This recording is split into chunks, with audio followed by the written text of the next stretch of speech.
Olha essa minha audácia de tentar explicar a história inteira do boxe num vídeo de menos de 10 minutos, porque desde que nos tornamos seres humanos há mais de 3.000 anos, a gente já tinha mão e essas mãos usavam para resolver os conflitos e brigas antes mesmo da gente estar nos rings milionários. E para isso a gente vai contar a história do boxe desde os primórdios, no Egito Antigo, a mais com os punhos, mas os primeiros registros reais da competição surgiram na Grécia, onde o boxe virou parte dos Jogos Olímpicos antigos. Não havia rounds, nem categoria de peso, nem tempo determinado, o objetivo era simples, lutar até que um dos dois viam o boxe como uma maneira de testar a resistência e o espírito de um guerreiro, algo que mais tarde inspiraria outras civilizações a adotarem o boxe. Esse canal ele tem o foco de documentar e digitalizar o boxe no Brasil. Para esse projeto dar certo, é claro que você precisa utilizar nossos cupons sempre que for fazer uma compra, seja na Máximo Boxing, que tem os equipamentos com melhor custo-benefício do mercado, ou na Growth Suplementos, que tem os suplementos mais baratos e o famoso whey de 1 kg. Sempre que você comprar em alguma dessas lojas, não se esqueça de utilizar o cupom FALA para garantir seu desconto e ajudar o nosso projeto. Voltamos agora para o Império Romano. Os romanos decidiram levar o boxe para outro nível. De uma forma nada esportiva, eles criaram os cestos, luvas com placas de metal, transformando o boxe em algo muito mais brutal. Algumas lutas acabavam até em morte, os gladiadores treinavam não só para lutar, mas para sobreviver. Durante os séculos, o boxe foi uma verdadeira carnificina até que o Império Romano caiu e o esporte praticamente caiu em desuso. Agora, na Idade Média, com os reis, os castelos, os cavaleiros duelando por honra, ninguém tinha muito interesse em se socar apenas por esporte. Mas no século XVIII, na Inglaterra, o boxe voltou com tudo. Lutadores se enfrentavam sem luvas e sem regras. Isso ficou conhecido como um bare knuckle boxing, ou o boxe sem luvas. A luta era completamente caótica, sem limite de tempo, sem árbitro, com golpes ilegais sendo usados o tempo todo. Era quase uma briga de rua oficializada. O primeiro grande nome do boxe moderno foi James Figg, reconhecido como o primeiro campeão da história. Por muitas vezes você vê nas imagens famosas da boxe da antiguidade a imagem de James Figg. Ele foi o responsável por popularizar o esporte na Inglaterra, abrindo as academias e treinando novos lutadores. Mas ainda faltava algo essencial: as regras do esporte. E aí foi que surgiu as primeiras tentativas de organizar o boxe, dando início a um esporte muito mais estruturado e menos selvagem. E mesmo com a chegada de James Figg ajudando a organizar e oficializar o boxe, o esporte continuava extremamente violento. Não havia limite de round, muitos lutadores terminavam as lutas com rostos desconfigurados ou até mesmo com ossos quebrados. Foi até que no mesmo século XVIII, Jake Brottle, um ex-campeão, decidiu talvez se fosse uma boa ideia estabelecer algumas regras para evitar que os lutadores morressem no ringue. Ele introduziu então a primeira diretriz de segurança, com os tempos de recuperação e a proibição de socar adversário caído no chão. Algo que pra gente no mundo moderno parece completamente normal, mas na época não era aplicável. Mas alguns fãs de MMA podem discordar dessa regra, por exemplo. Foi então que veio a grande revolução do boxe, em 1867, com a introdução das regras de Queensberry. Essas são as bases de regra do boxe moderno. Elas trouxeram conceitos fundamentais como os rounds cronometrados, o uso de luvas e a proibição de agarrões, golpes abaixo da cintura, mas não pense que foi lá que tudo foi aceito numa boa. Muitos lutadores da época acharam que essas regras estavam estragando o esporte, entre aspas,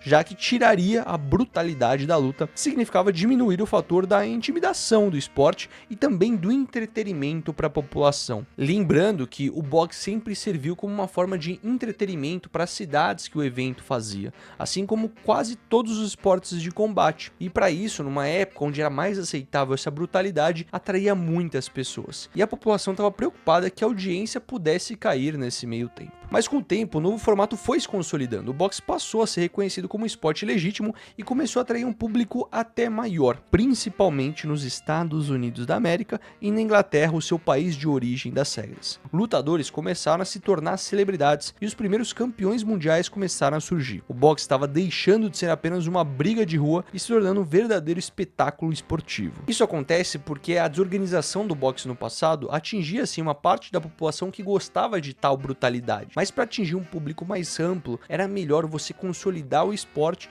e conseguir atrair e misturar a brutalidade, mas também com um bom espetáculo. Com a popularização do esporte, também surgiram as categorias de peso, que ajudaram a equilibrar as disputas. Antes disso, para vocês terem ideia, a regra era simples: quanto maior e mais forte você fosse, maior sua chance de vencer. Mas agora, com as categorias de peso, os lutadores menores tiveram a oportunidade de competir de igual para igual, o que fez o esporte ficar ainda mais estratégico e dinâmico. Por exemplo, você pode ter seu gosto pessoal. Tem gente que gosta de categorias mais leves para entender agilidade e movimentação, e a maioria das pessoas gostam de categorias mais pesadas, onde tem um poder de nocaute maior, mas é um boxe mais lento. Ou seja, tem gosto para qualquer um. Eu até queria te desafiar: qual categoria você gosta mais no boxe? As mais leves ou as mais pesadas? Deixa aí no comentário pra gente. E agora a gente vai chegar no século XX, a ascensão dos primeiros grandes ídolos do boxe. O mais icônico daquela época foi o Jack Johnson, o primeiro campeão mundial negro, que enfrentou o preconceito absurdo, mas dominou os pesos pesados como ninguém. Ele não só vencia os adversários, como também humilhava no ringue, provocando antes, durante e depois da luta. Ele fez isso um dos lutadores mais polêmicos e revolucionários da história. E é aí que a gente entra no conceito do entretenimento. O boxe sempre foi um fator de atrair a população da cidade que ele ia. Para isso, o lutador também, previamente da luta, provocar e criar o que a gente chama do storytelling, contar uma história, foi muito importante. A luta tinha um peso muito maior do que a luta por si só no ringue, mas tinha uma motivação interna, os dois não se gostavam, tinha que resolver um conflito interno fora dos rings e utilizavam daquele momento para resolver os seus maiores problemas. E assim por diante, nos anos 30 e 40 surgiu Joe Louis, que se tornou um verdadeiro herói nos Estados Unidos. Suas lutas eram eventos nacionais e ele chegou a ser usado como um dos símbolos de resistência americana durante a Segunda Guerra Mundial. Joe Louis foi um dos responsáveis por consolidar o boxe como um dos esportes mais populares no planeta. E nessa mesma geração começaram a vir grandes nomes que são populares até hoje, como Rocky Marciano, que fez sua história se aposentar invicto do esporte, algo que até hoje é extremamente raro. Sua força bruta e resistência absurda fizeram ele uma lenda do esporte, mas o que realmente mudou a história do boxe foi o surgimento de Cassius Clay. Talvez você já sabe com quem eu tô falando, né? Ele mudou seu nome posteriormente para Muhammad Ali, que merece obviamente um documentário aqui no canal, e é por isso que você tem que usar o cupom FALA, tanto na Growth quanto na Máximo. Muhammad Ali elevou o boxe para um outro patamar, tanto de entretenimento quanto da habilidade técnica.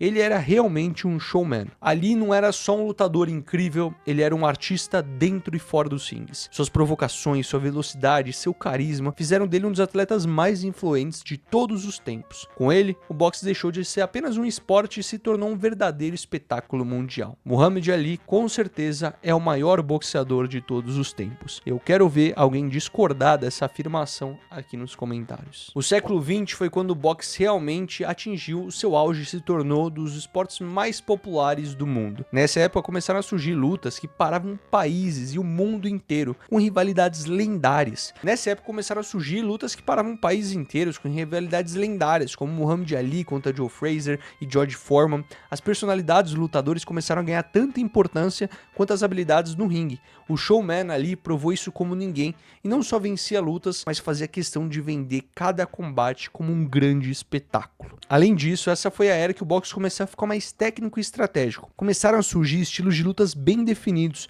como o contra-golpeador habilidoso ou o brawler agressivo, e os lutadores que dominavam o footwork, como o Sugar Ray. As habilidades do boxe ao redor do mundo passaram a se especializar, criando métodos de treinamentos mais sofisticados e formando lendas em diversas categorias de peso. É só você entrar nesse canal que você vai encontrar diferentes tipos de boxe. A gente já fez análise do estilo americano, do estilo mexicano, do estilo soviético e até do estilo brasileiro. Foi nessa fase que o boxe também passou a ser um dos esportes mais lucrativos do mundo. Obviamente você talvez lembre dessa época nos anos 80 e 90, vimos os astros como Mike Tyson quebrando recordes de bilheteria e nocautes brutais acontecendo em questões de segundos. Quem não lembra, ficar assistindo tarde da noite na sua TV aberta as lutas de Mike Tyson. A cultura do pay-per-view explodiu. As lutas começaram a passar a movimentar milhões de dólares em apostas e transmissões. Os lutadores deixaram de ser apenas atletas e se passaram como verdadeiros ícones da cultura pop. No Brasil, isso se tornou extremamente relevante também com a ascensão de boxeadores brasileiros, como o Maguila,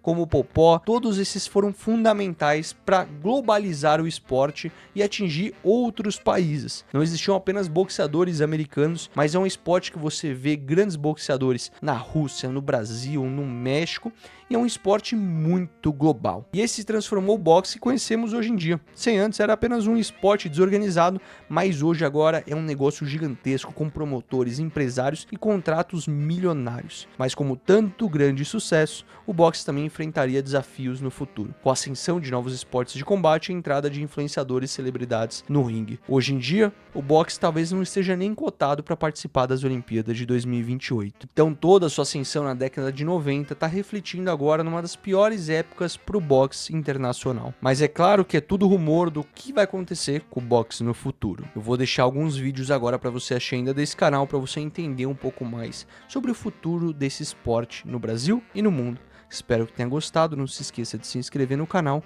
e até mais.